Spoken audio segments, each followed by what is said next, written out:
On entend souvent que la réalité du terrain est totalement ignorée à Bruxelles et que le discours de Bruxelles est complètement déconnecté de la réalité. Eh bien, je vous le confirme, c'est vrai. Hier, en commission agriculture au Parlement européen à Strasbourg, nous avons assisté à une scène totalement lunaire. Le représentant de la commission de Bruxelles nous a dit que finalement, dans le domaine de l'agriculture, tout allait bien.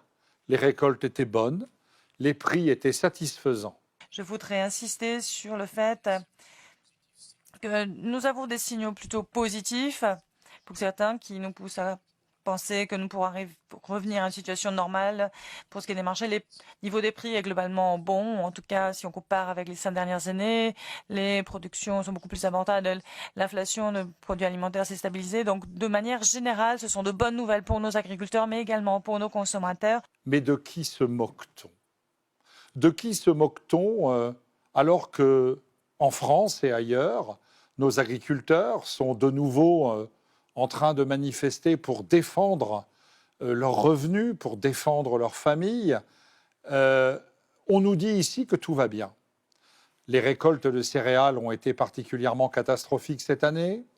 La viticulture est impactée gravement et surtout, nous apprenons que la Commission de Bruxelles, loin des députés européens, loin de la Commission Agri, loin de l'hémicycle, est en train de négocier ce funeste traité du Mercosur.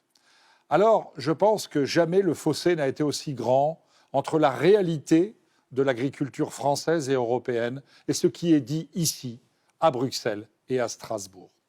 Nos paysans n'en peuvent plus. Ils n'en peuvent plus de ces normes qui les font mourir, de ces coûts de production qui ne cessent d'augmenter, de cette écologie punitive qui ne cesse de les sanctionner, et ils veulent vivre de leur travail.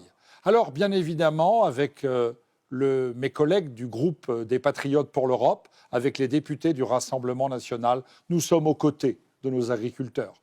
Nous sommes aux côtés de leurs manifestations.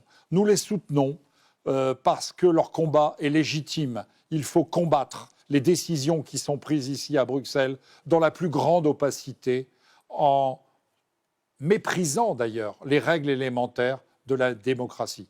Vous pouvez compter sur moi, vous pouvez compter sur mes collègues pour défendre l'agriculture française qui est indispensable à notre souveraineté,